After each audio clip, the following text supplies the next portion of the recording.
नमस्कार दोस्तों, SMD channel के अंदर आपका बहुत बहुत स्वागत है। दोस्तों, इस वीडियो के अंदर हम बात करेंगे ग्रो कंपनी के शेयर के बारे में।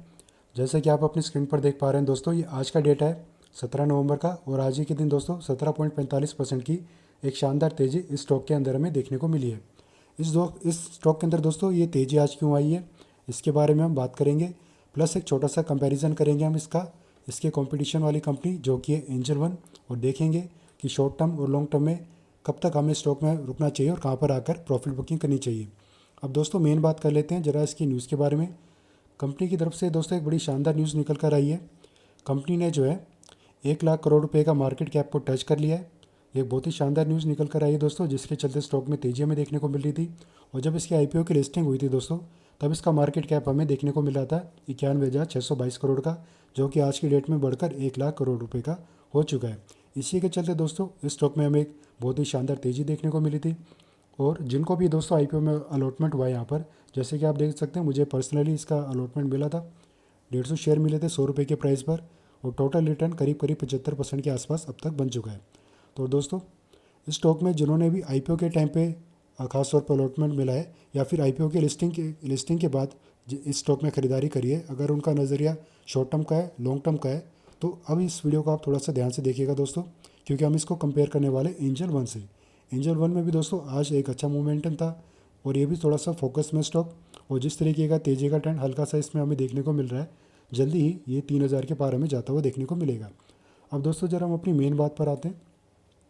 इस स्टॉक की दोस्तों मार्केट में लिस्टिंग हमें अक्टूबर 2020 में देखने को मिली थी। कुछ 270-275 के आसपास इसकी लिस्टिंग हुई थी।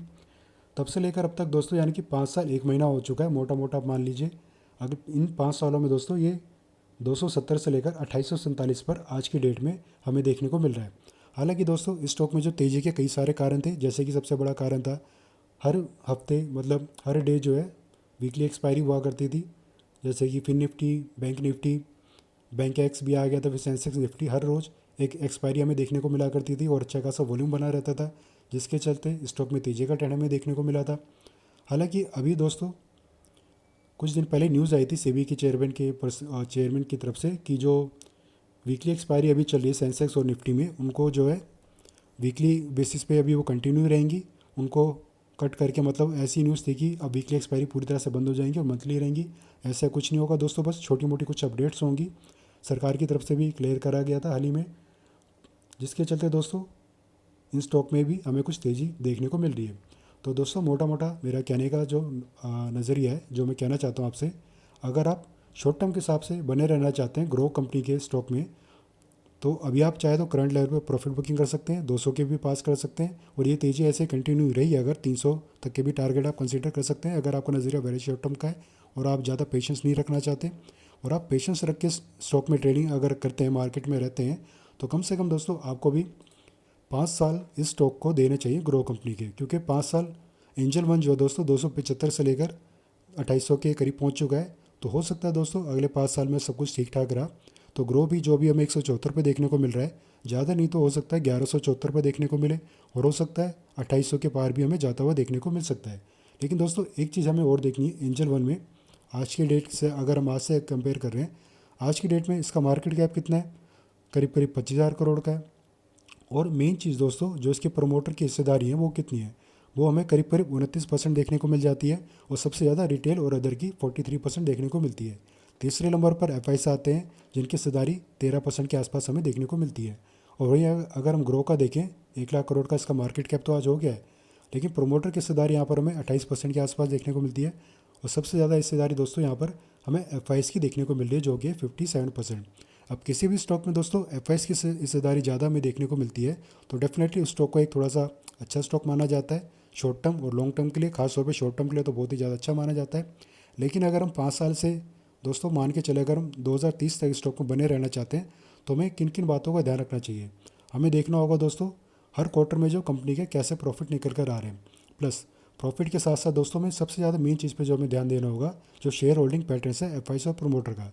हर क्वार्टर के रिजल्ट में दोस्तों अपडेट होता रहता है कि एफ अपनी हिस्सेदारी बेच रहे हैं, प्रोमोटर अपनी हिस्सेदारी बेच रहे हैं या बढ़ा रहे हैं। इस चीज़ पर भी हमें ध्यान देना होगा। अगर एफ और प्रोमोटर तेज़ी से अपनी हिस्सेदारी बेच कर निकल रहे हैं दोस्तों, तब हम मान के चलेंगे कि प्रॉफिट बुकिंग करने का सही टाइम हो सकता है, और तब भी उस टाइम या फिर अगर हम थोड़ा रिस्क लेने की क्षमता अगर हमारी हो तो हम थोड़े से और टाइम के लिए भी बने रह सकते हैं। लेकिन किसी भी स्टॉक में दोस्तों प्रमोटर अगर अपनी हिस्सेदारी तेज़ी से बेच के निकल रहे हैं और साथ के साथ एफ भी निकल कर बेच रहे हैं तो थोड़े बहुत गड़बड़ ऐसे में मानी जाती है। तो इन चीज़ों का दोस्तों हमें बहुत ध्यान रखना है अगर हम 5 साल के लिए इस स्टॉक में बने रहना है तो। और कोशिश करेंगे दोस्तों, और वैसे थोड़ी सी प्रेयर भी करेंगे कि ये कुछ गड़बड़ इस स्टॉक में हमें देखने को ना मिले। और 5 साल में जैसे एंजल वन ने एक बड़ी शानदार उड़ान भरी थी, 2800 पर पहुंच चुका है, और ग्रो भी यहाँ पर चला जाए जिससे हमारा प्रॉफिट भी एक अच्छा खासा बनता हुआ हमें देखने को मिले। तो दोस्तों डेफिनेटली इस स्टॉक में थोड़ा सा लॉन्ग टर्म के लिए हम बने रहने के बारे में विचार कर सकते हैं, खासतौर पर जिनको आईपीओ में अलॉटमेंट मिला हुआ है या फिर आईपीओ के बाद जिन्होंने इस स्टॉक में खरीदारी करी है निचले लेवल पर।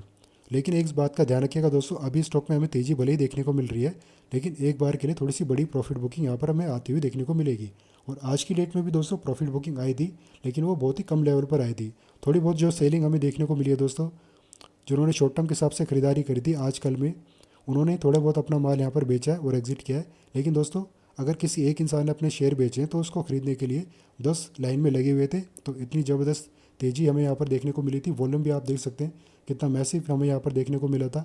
और आज ही के दिन की ट्रेड वैल्यू हमें यहाँ पर 8,137 करोड़ देखने को मिल रही है। तो दोस्तों डेफिनेटली इस स्टॉक में आप थोड़ा सा विचार करके चल सकते हैं अपनी पोजीशन को होल्ड करके रखने का।